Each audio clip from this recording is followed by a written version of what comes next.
Voilà, nous allons parler de détournement, affaire de détournement. Nous allons parler de détournement au niveau de forage et tout ça, mais avec un aspect un peu beaucoup plus particulier. On a vu le procureur près la Cour de cassation, Philomène Bondé, qui veut certainement voir clair. Mais bien avant cela, il y a un acteur politique, un jeune. Celui-là, il avait aussi alerté en son temps.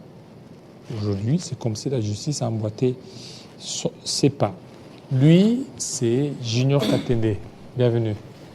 Merci beaucoup, monsieur le journaliste, pour l'invitation. Vous vous portez bien? Oui, ça va très bien. Nous allons très bien. Comment d'abord vous voyez la suite des consultations?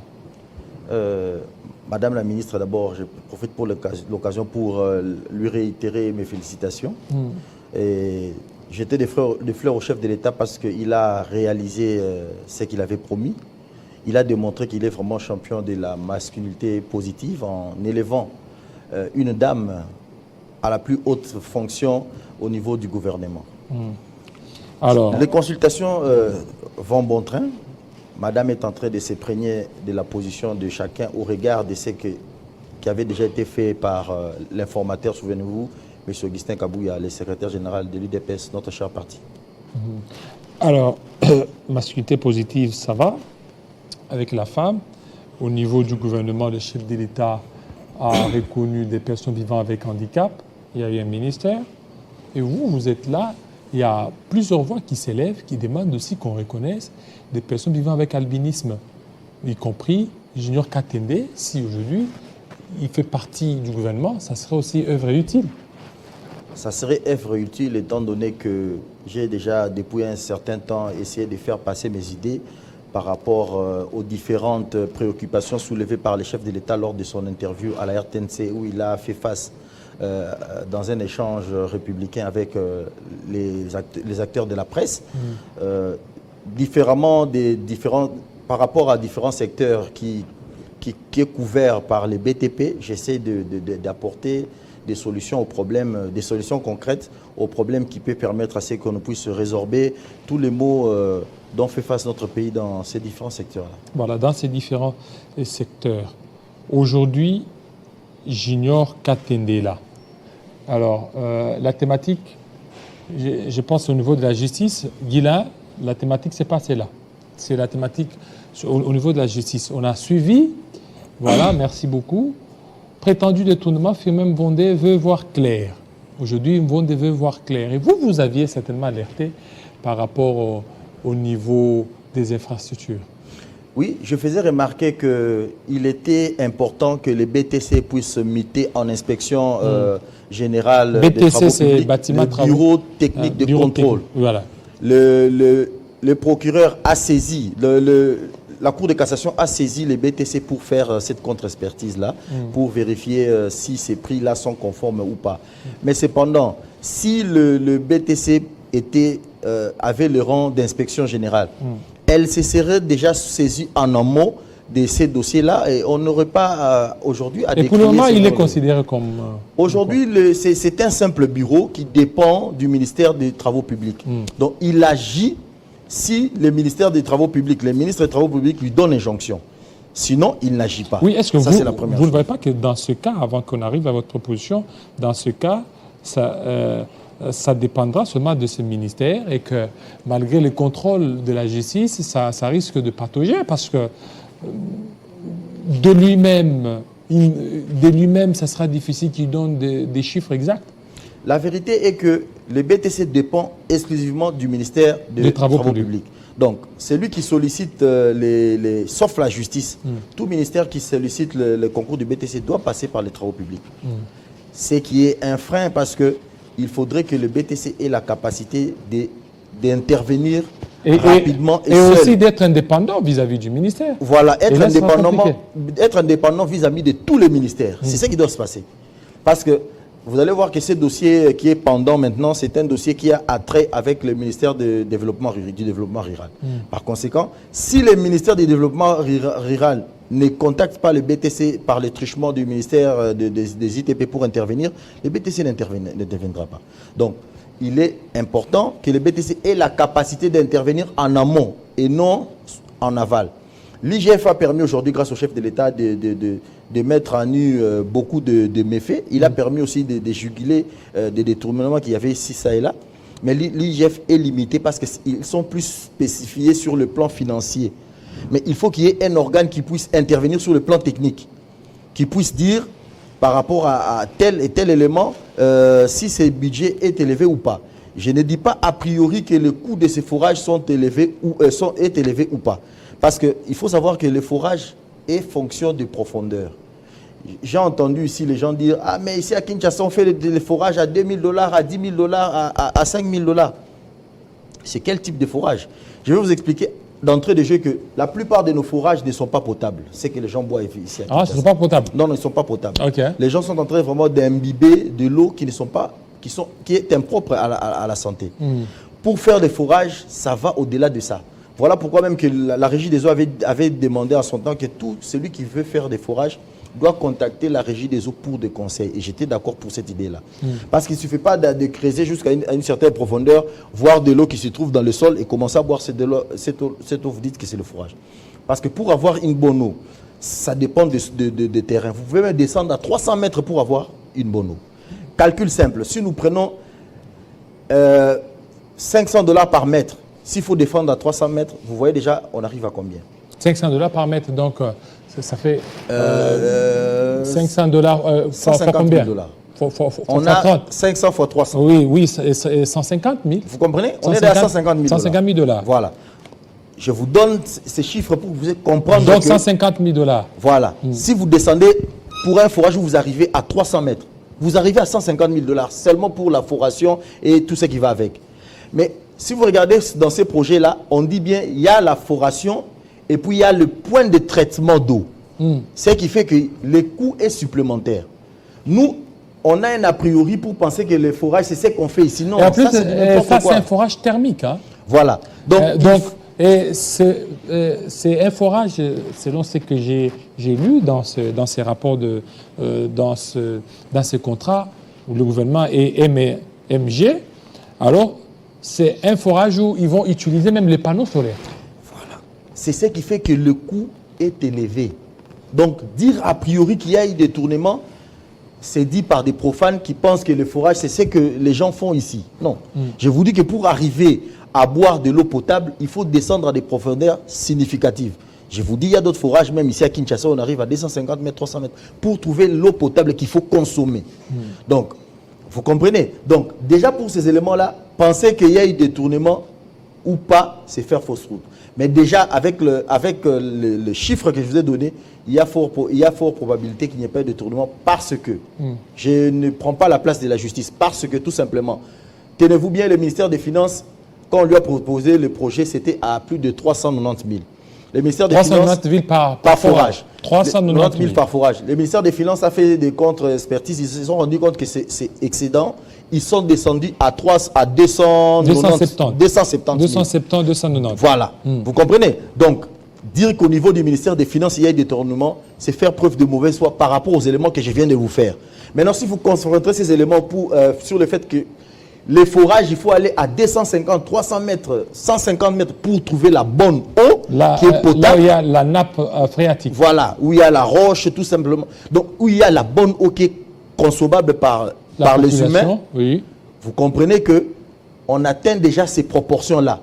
Pour tenir compte qu'il faut encore enjoindre à ces forages-là le point de traitement d'eau, les chiffres qui sont présentés ne sont pas si exorbitants que ça. Donc tout ça, ce sont des journalistes d'investigation, des sensations. Ils font sa sensation parce qu'ils veulent nuire créer des buzz. J'ai l'impression qu'on veut nuire tout simplement au ministère des Finances, au ministre des Finances, Nicolas Kazadi. Parce qu'il n'y a pas que le ministre des Finances qui est là, il y a le ministre du Développement rural. Mais le ministre des Finances, par exemple, il est de l'IDPS. Il doit se faire entourer des experts qui doivent lui permettre d'élever les équivoques par rapport aux mensonges qui circulent. Vous comprenez? L'exemple simple vous démontre qu'il n'y a pas eu forcément de détournement parce qu'on atteint déjà par les simples calculs que je viens de vous démontrer les proportions qui sont données dans cette histoire. Mais je pense qu'il y a plus un souci de nuire à l'homme. Parce que si aujourd'hui, allons dans ce schéma-là, nous voulons avoir de l'eau potable.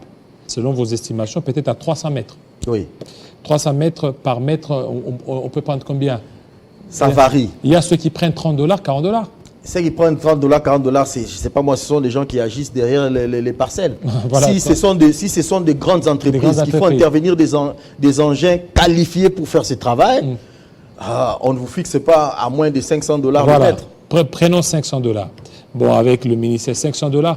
Et si on tient compte aussi des panneaux solaires, c'est-à-dire les kits là, un kit pour un seul panneau, ce qui se vend ici, pour avoir un panneau, un kit complet, c'est au moins 3 000 $. Mais alors, pour avoir un forage, il faut au moins 7 panneaux ou 5 panneaux. Alors, si vous avez 5 panneaux, vous avez au moins, pour les panneaux solaires seulement, au moins 12 000 à 13 000 $ pour un seul forage. Exactement. Alors, 12 000 à 13 000 $, s'il faut tenir compte aussi de la foration. Pour la foration de 300 mètres, par exemple. Donc là, vous comprenez qu'on est en train de tendre vers les chiffres qui nous sont présentés. Donc, certains médias doivent éviter les sensationnels. Parce que ça donne un a priori au niveau de la population. J'ai même entendu quelqu'un, mais ici à Kinshasa, on fait des forages à 2500. Tu parles, tu appelles ça forage? Donc ça, c'est les forages ménagers. Ça, c'est vraiment... On ne peut pas consommer une telle eau. On est en train de consommer des choses qui vont nous tuer à petit feu. Il y a des métaux lourds qui sont dans ces eaux-là, pris à faible profondeur. Donc là, il n'y a pas des bons ingénieurs dans ce cas. Non, c'est parce que c'est fait par des gens qui ne sont pas experts. Moi, je suis en train de vous parler étant expert. Je ne peux pas venir ici pour salir quelqu'un ou dédonner quelqu'un pour le plaisir. Je mets par devant vous la science, ce qui est connu. Donc, vous allez aller dans des pays sérieux, par exemple comme en France, les forages par mètre, on est à 350 € le mètre. On vous parle de forages, de bons forages, des forages industriels. Ce ne sont pas des histoires faites semi-manuellement. Vous comprenez? Donc, c'est vraiment un a priori que de penser que le ministère des Finances a détourné quoi que ce soit, alors que je viens de vous démontrer par A plus B que ces chiffres-là sont proportionnels. Voilà, sont proportionnels. Donc, aujourd'hui, pour vous, il faut qu'on fasse de BTC comme IGF. Il faut faire du BTC, l'IGF, mais pour les contrôles de tous les travaux qui a attrait au BTP. De sorte que... Donc, il faut lui donner tous les moyens. Voilà pourquoi j'ai dit qu'il faut le mettre à la disposition de la présidence, que ça devient un service attaché à la présidence, lui doter des moyens nécessaires pour permettre à ce que le BTC qui va devenir l'inspection de contrôle, l'inspection des travaux publics, de faire son travail correctement. Voilà, alors, BTC, mais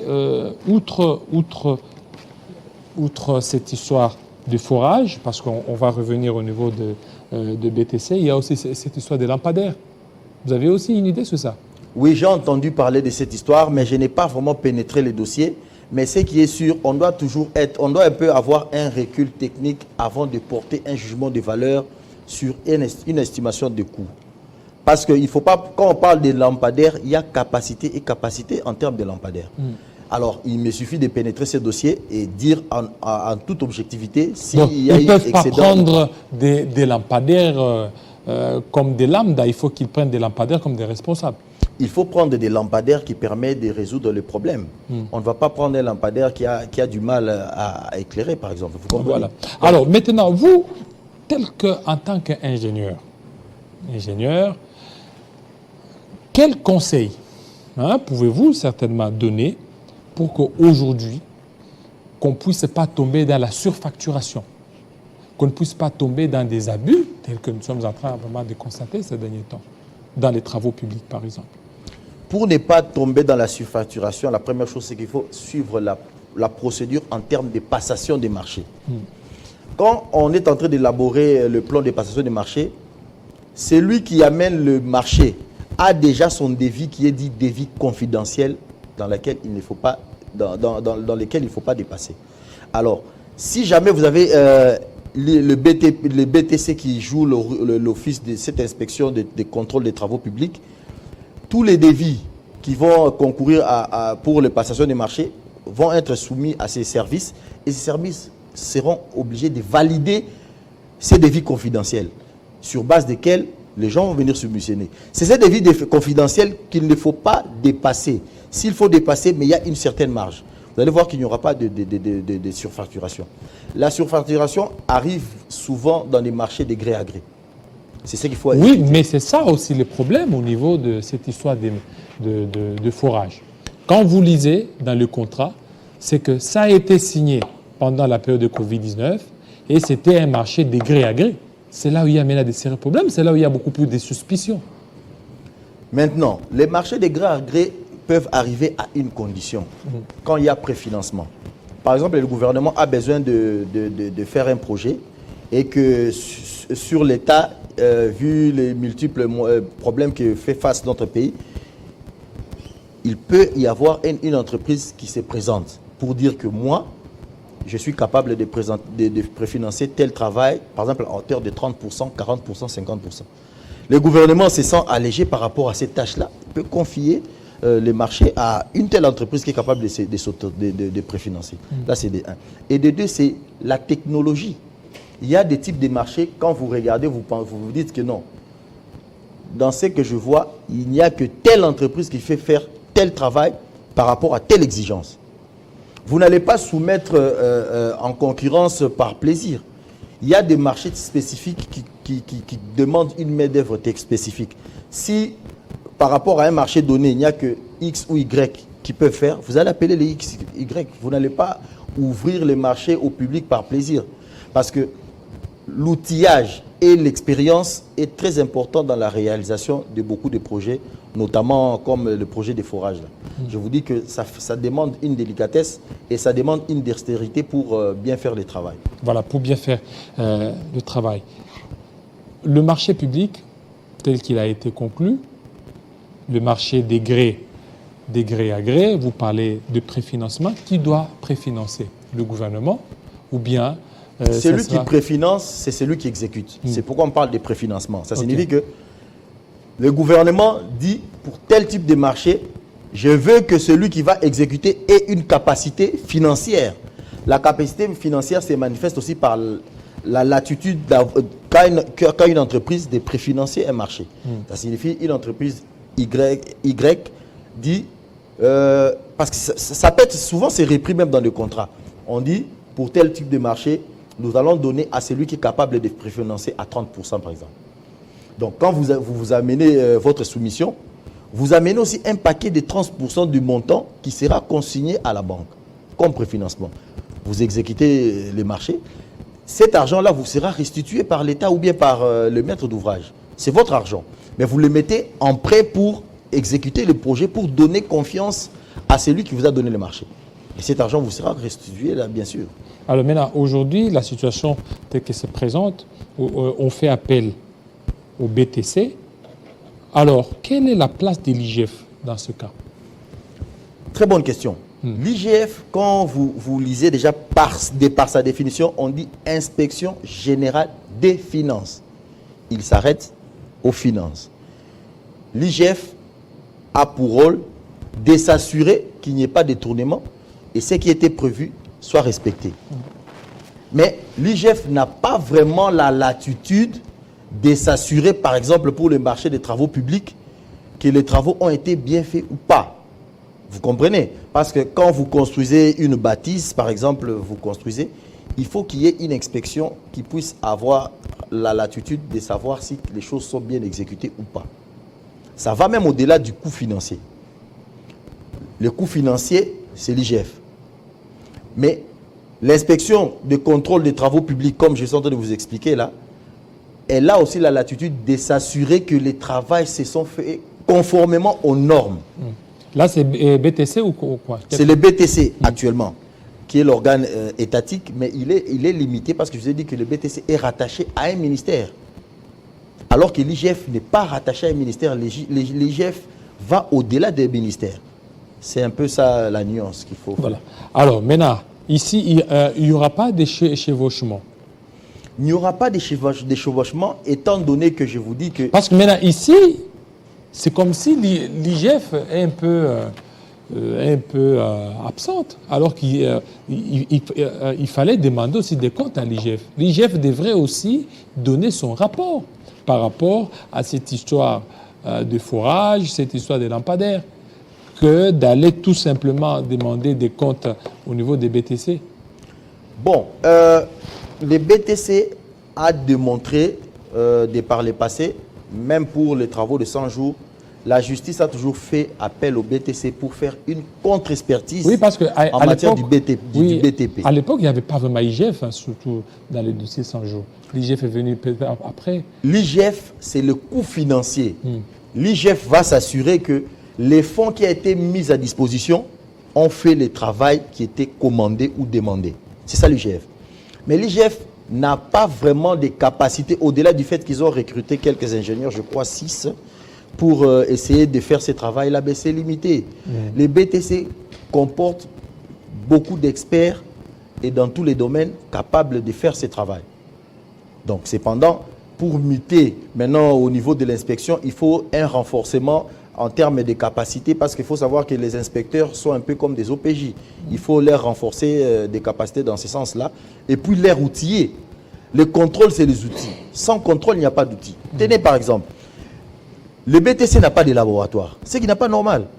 Le BTC, le BTC veut faire une contre-expertise, par exemple, il veut demander le conseil d'un laboratoire, il va aller, par exemple, au laboratoire de l'Office des routes. Imaginez que nous sommes dans un marché exécuté par l'Office des routes.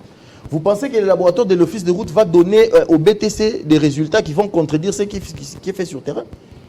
Ça sera une autoflagellation. Voilà pourquoi les BTC doivent être renforcés en outillage. Les BTC doivent avoir son propre laboratoire pour permettre qu'il puisse s'interroger lui-même en termes de contrôle, qui n'est pas à faire appel à tel ou tel service qui peuvent être jugés partis et biaiser les résultats. Voilà, et biaiser les résultats. Aujourd'hui, on vous sent, on sent vraiment votre expertise. Merci. Mais si aujourd'hui on veut vous donner un ministère, c'est quoi? Celui de travaux publics ou aménagement de territoire ou urbanisme et habitat? J'aurais souhaité répondre à cette question, mais c'est cette question qui m'attire. Aujourd'hui, je reçois les appels des ministères et ministères. Quand je parle comme ça, il y a tel cabinet qui pense que je vais prendre la place de l'air ministre. Quand vous dites ceci, c'est tel cabinet, alors que ces postes-là, c'est les chefs de l'État qui donnent à qui il veut, selon son bon vouloir. De la même manière qu'hier, il a donné à X, demain, il peut donner à Y. Le CG Kabouya, hier, il a coché le nom de X. Aujourd'hui, il peut cocher le nom d'Y et envoyer soumettre au Premier ministre et au chef de l'État. Mais on ne doit pas nous empêcher de réfléchir comme scientifiques et comme acteurs politiques. Voilà pourquoi je ne vais pas répondre à cette question. Mais j'ai dit, je suis prêt pour travailler pour la République. Prêt pour la République. Merci beaucoup, Monsieur Junior Katende. Et surtout que Augustin Kabouya voit cette jeunesse. Junior Katende mériterait aussi un poste, surtout en tant qu'une personne vivant avec albinisme. Pourquoi ne pas faire comme ça se fait au Congo-Brazzaville avec Thierry Mongala? Lui, il a cette expertise. Il en a. Pourquoi urbanisme et habitat? Pourquoi pas? Pourquoi pas aménagement et territoire? Pourquoi pas travaux publics, infrastructures et travaux publics? Parce que c'est un ingénieur. On a beaucoup donné aux juristes, mais il y a des ingénieurs. Donc pensez aussi à ces messieurs, ça sera aussi une très bonne chose. Merci beaucoup. Merci beaucoup, monsieur. Alors, nous allons recevoir un autre invité.